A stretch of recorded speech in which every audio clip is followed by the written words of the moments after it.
받으실 말씀은 이사야 6장 8절입니다. 내가 또 주의 목소리를 들으니 주께서 이르시되 내가 누구를 보내며 누가 우리를 위하여 갈꼬 그때 내가 이르되 내가 여기 있나이다 나를 보내소서 하였더니 아멘. 아멘. 우리 잘 나오셨습니다. 우리 옆에 분들 보시고 우리 반갑게 또 우리 환영의 인사를 하겠습니다. 잘 오셨습니다. 은혜 많이 받으세요.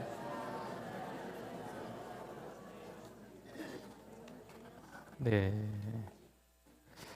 오늘도 하나님께서 우리에게 귀한 주일을 허락해 주셨습니다. 우리가 이렇게 함께 예배드릴 수 있다는 것은 참 큰 은혜입니다. 건강이 허락되어 이 자리에 나오신 것도 은혜입니다. 마음에 여러 걱정이 있어도 하나님 앞에 앉아 있다는 것 자체가 은혜입니다. 하나님은 오늘도 우리를 그냥 지나치지 않으시고 우리의 마음도 만져주시고 또 우리의 믿음도 다시 세워주실 줄 믿습니다.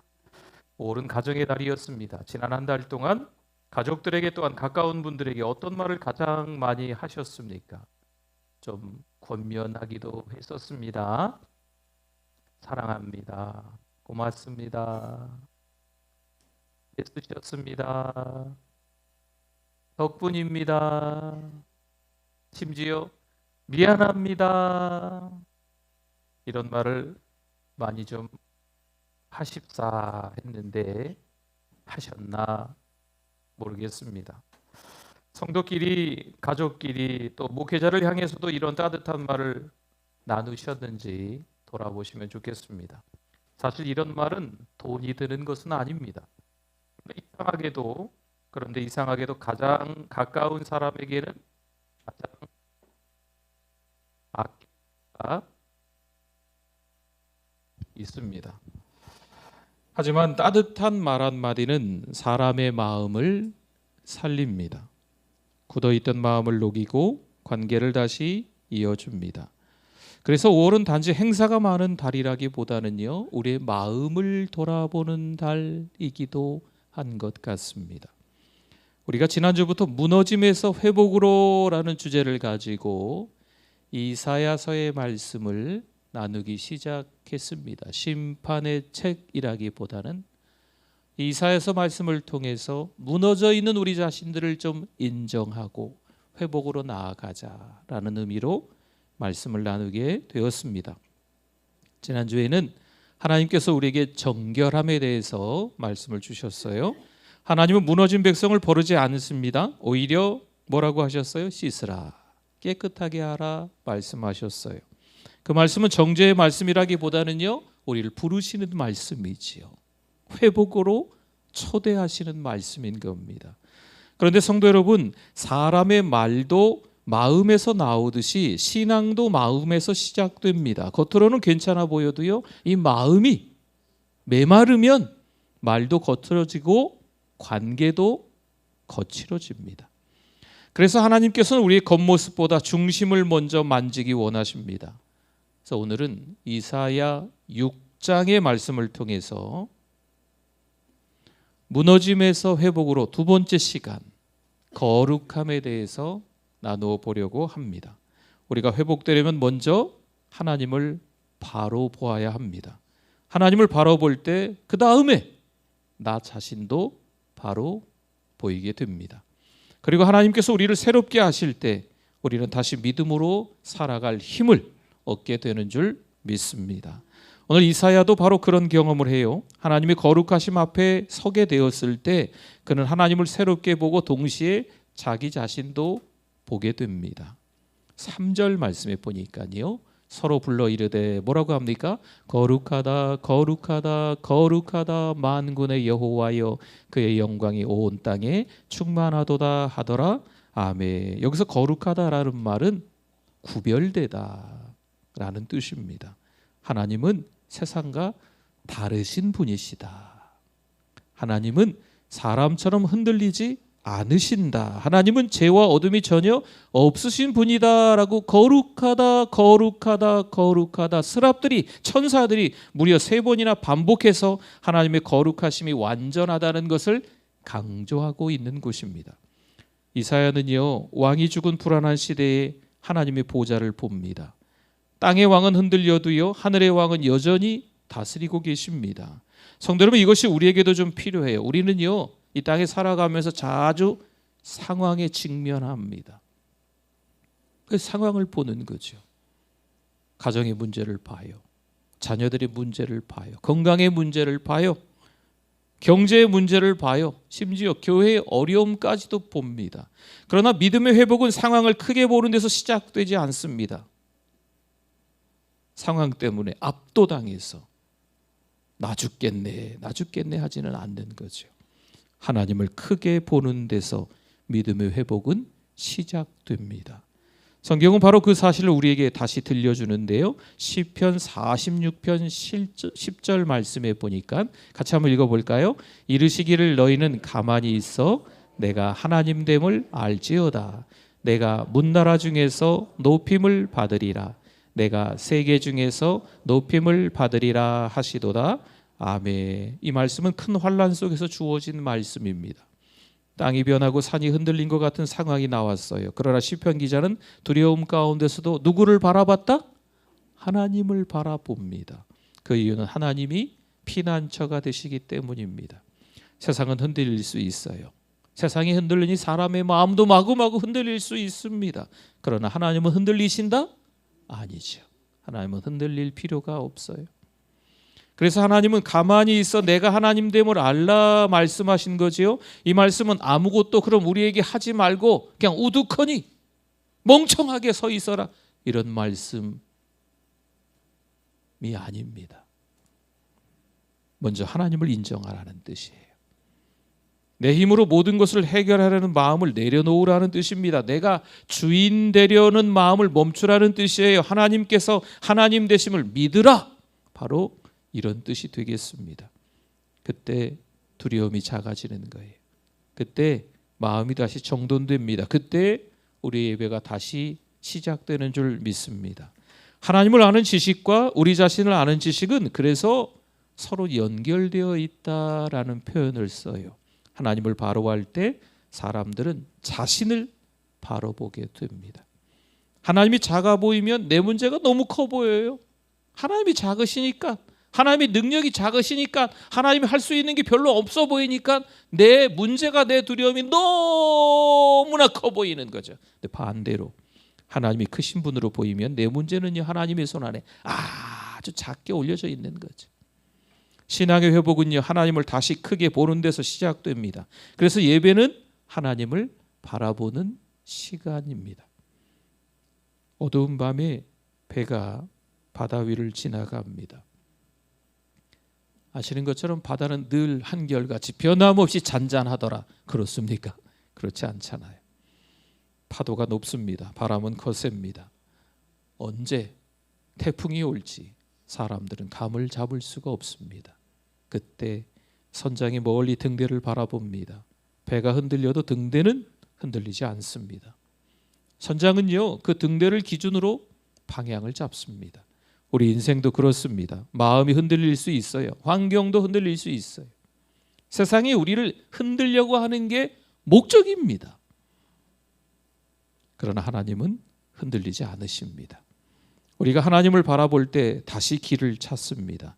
여러분, 그래서 거룩함은요, 흔들리는 세상 속에서 흔들리지 않는 하나님을 바라보는 것, 그게 거룩함입니다.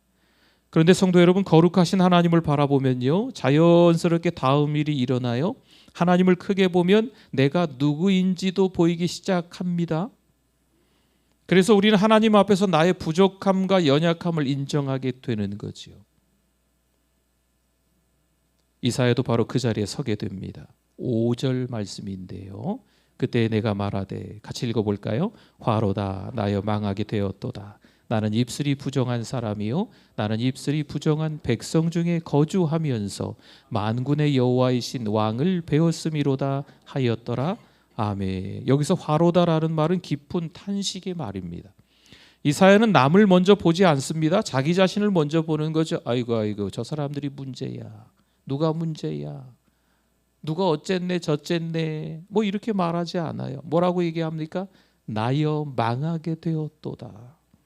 거룩하신 하나님 앞에 서면 변명이 줄어듭니다. 남 탓도 줄어듭니다. 자신의 무너진 자리를 보게 되는 거지요. 여러분, 이사야가 특별히 입술이 부정하다 말하는 것도 중요합니다. 뭐가 부정하다고요? 입술이 부정하다.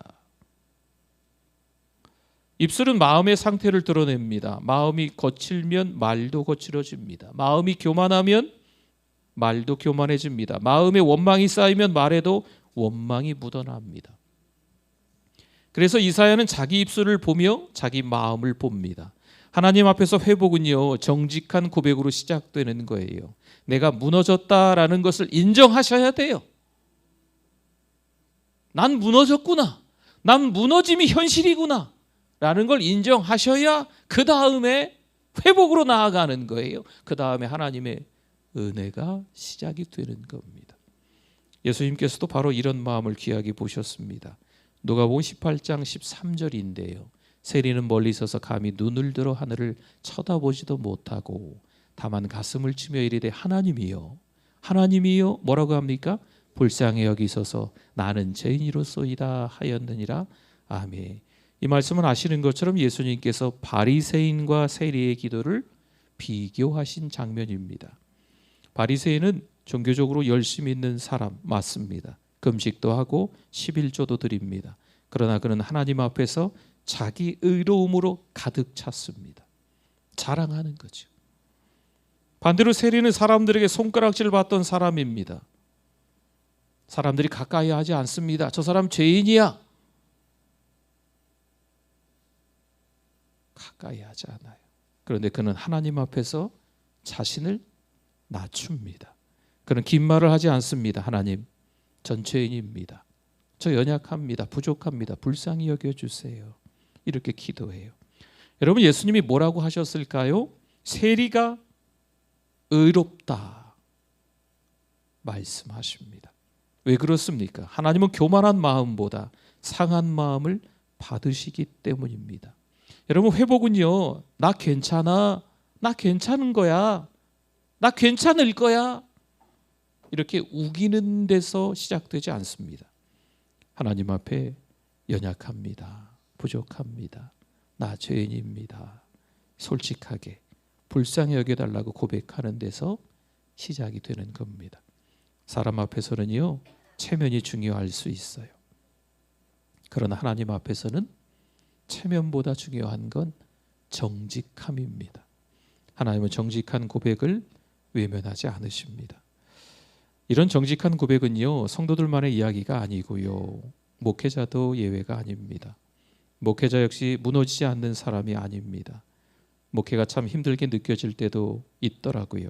밤새 여러 생각과 기도로 잠을 이루지 못하다가 새벽이 되어 겨우 강단에 설 때도 종종 있습니다. 하루 종일 성경과 씨름하며 말씀 앞에서 답을 찾지 못해 마음이 무거울 때도 저에게 있습니다. 오래된 상처와 아픔이 다시 떠올라 마음이 몹시 지칠 때도 있습니다. 그러나 그때마다 깨닫게 됩니다. 맞아. 내가 강해서 목회하는 게 아니지. 은혜가 붙들어 주셔서 은혜 때문에 하는 거지. 그래서 하나님 앞에서는요, 우리 모두 다 같습니다. 우리는 모두 뭐가 필요한 사람이라고요? 은혜가, 하나님의 은혜가 필요한 사람입니다. 이사야가 화로다 나여 망하게 되었도다 고백했듯이 우리도 하나님 앞에서 주님, 저도 연약합니다. 부족합니다. 저 죄인입니다. 정직하게 고백할 때가 있어야 돼요. 바로 그때 우리는 중요한 사실을 다시 배우게 됩니다. 사람은 하나님 없이 버틸 수 없는 존재구나.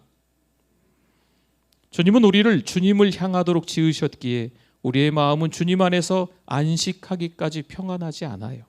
사람의 마음은 하나님을 떠나면 평안을 잃습니다. 겉으로 괜찮아 보여도 속은 불안할 수 있어요. 그래서 회복은요, 하나님께 돌아가는 것입니다. 내 죄와 연약함을 숨기지 않고 하나님 앞에 다 들추어 내어놓는 것입니다. 저 마음 깊은 곳에 어떠한 거 10년 전에 20년 전에 한 달 전에 1년 전에 뭐 어떠한 거 숨겨놓고 꺼집어내지 않는 거 이런 게 아니고 다 꺼내놓는 거죠. 하나님은 그런 사람을 다시 품으십니다. 병원에 간 사람이 의사 앞에서 아픈 곳을 숨긴다면 치료받기 어렵습니다. 괜찮아요. 저 괜찮아요. 자꾸 괜찮다고만 하면 의사는 정확히 도울 수 없습니다. 하지만 아픈 곳을 정직하게 말하면 치료가 시작되는 거죠. 부끄러워도 말해야 됩니다. 숨기면 병은 더 깊어집니다.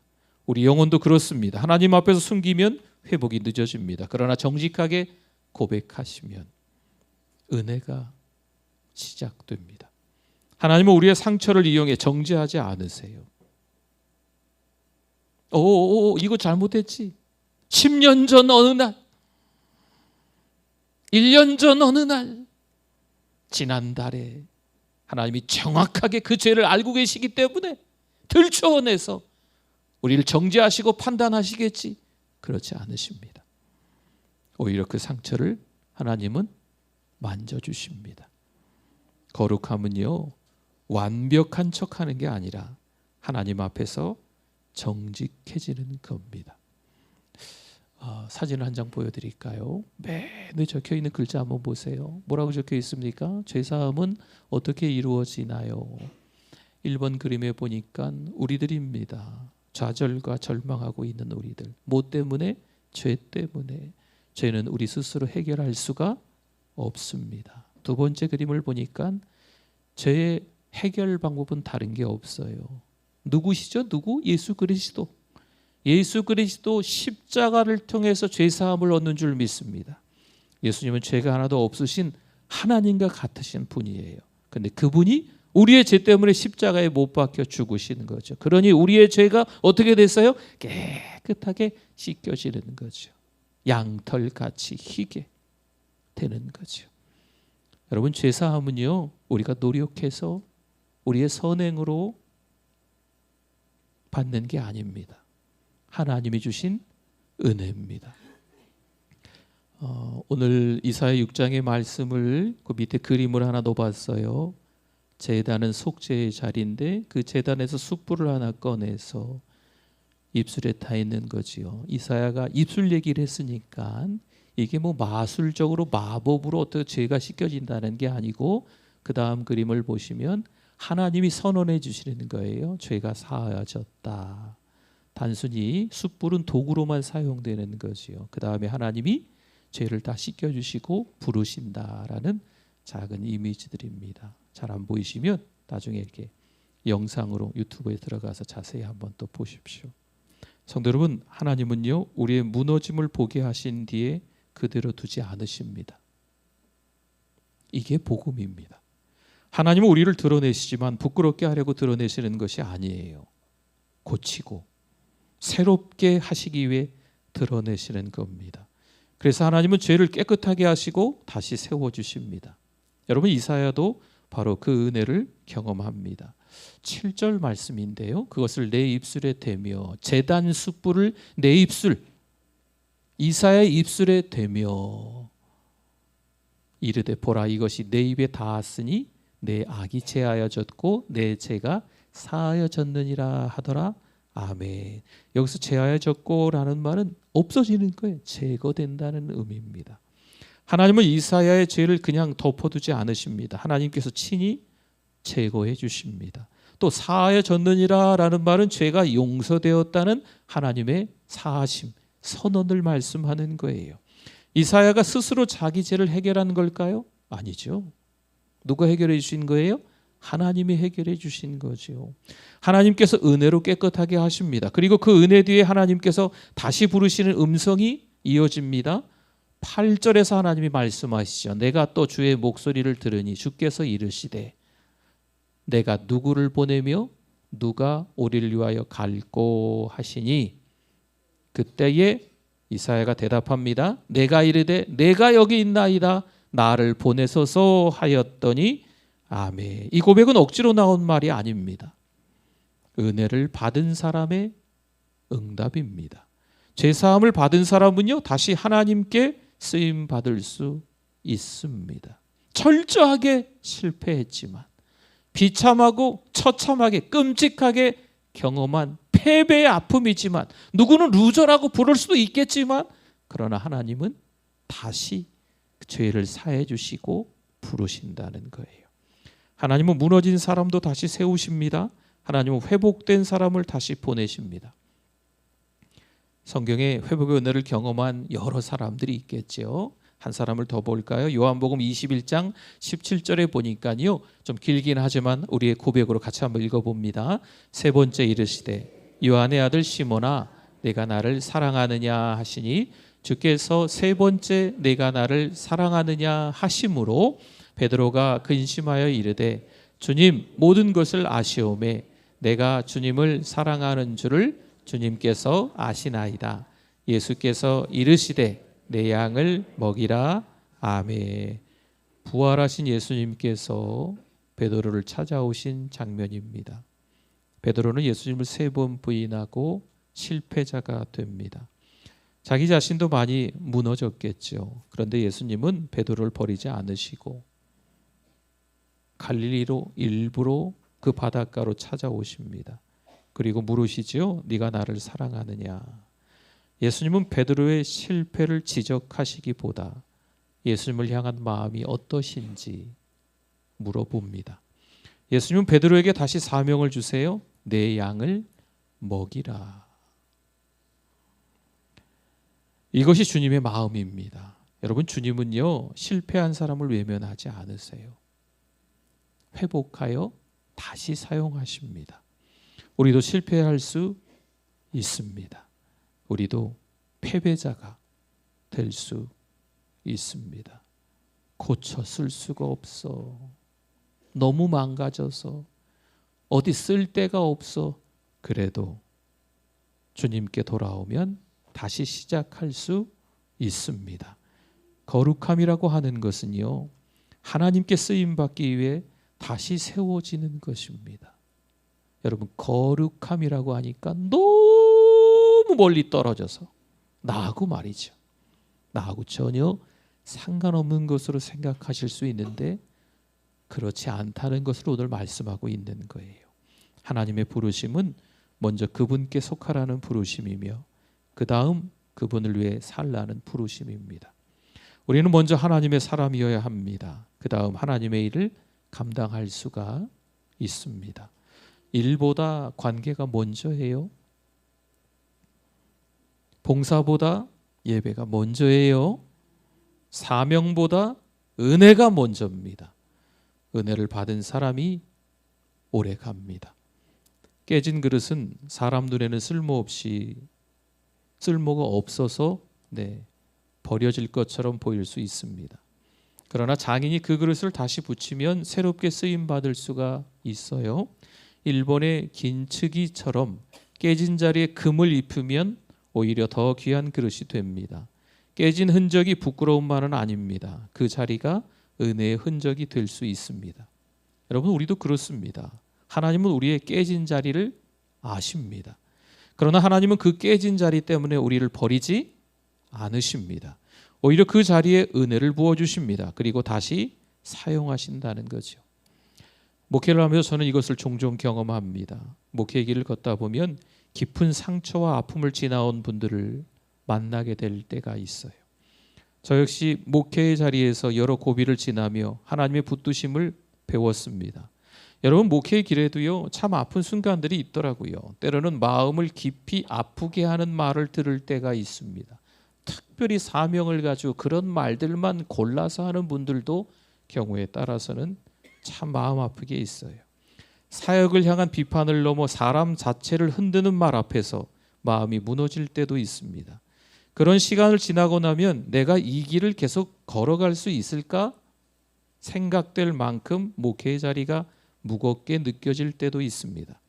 그러나 그런 시간을 지나면 오히려 더 깊이 배우게 되는 게 있어요. 그래 목사가 강해서 목회하겠어? 하나님이 붙들어 주셔서 오늘도 이 길을 걷는 거지요. 그런데 신기한 것은요, 목회의 어려움으로 힘들어하는 분이나 병상에서 중한 싸움을 하고 있는 분에게 제가 전화를 드릴 때가 있어요. 위로하려고 연락을 드렸는데 오히려 그분들이 이렇게 말합니다. 목사님 전화 한 통이 큰 위로가 됩니다. 그리고 마음 깊은 이야기를 저에게 합니다. 교회 안에서 말하지 못했던 고민도 나누고 건강의 문제로 얼마나 힘든 시간을 지나고 있는지도 이야기합니다. 때로는 가족에게도 쉽게 말하지 못하던 마음의 짐까지 조심스럽게 꺼내놓습니다. 왜 그런지 모르지만 다른 사람에게는 쉽게 말하지 못했던 이야기까지 제게 조심스럽게 나누는 분들이 있으세요.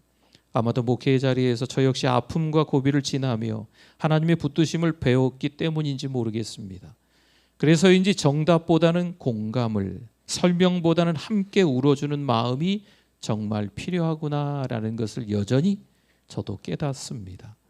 그 이야기를 들으며 저는 깨닫습니다. 사람은 이해받는 자리에서 마음을 열게 되는구나. 그리고 하나님은 상처 없는 사람만 사용하시는 분이 아니십니다. 때로는 우리가 지나온 눈물과 아픔까지도 누군가를 살리는 통로로 사용하십니다. 거룩함은요, 흠이 하나도 없어. 이게 아닙니다. 하나님의 손에 다시 붙들리는 거, 이게 거룩함입니다. 그래서 중요한 것은 완벽함이 아니라 하나님께 돌아오는 마음입니다. 사랑하는 성도 여러분, 이번 한 주간 하나님 앞에 조용히 서 보시기 바랍니다. 내가 무엇을 더 해야 하는가 보다 먼저 하나님을 바라보실 수 있기를 바랍니다. 말이 거칠어졌다면 이 입술을 위해서 기도 더 하십시오. 마음이 굳어졌다면 이 마음을 위해서 더 기도하시기를 바랍니다. 가정과 교회와 일터에서 하나님께서 기뻐하시는 말 한마디, 따뜻한 섬김 하나를 실천해 보셨으면 좋겠습니다. 그리고 주님이 부르실 때 주님 저 여기 있어요 이렇게 응답하는 믿음의 사람들이 되실 수 있기를 소망합니다. 아멘.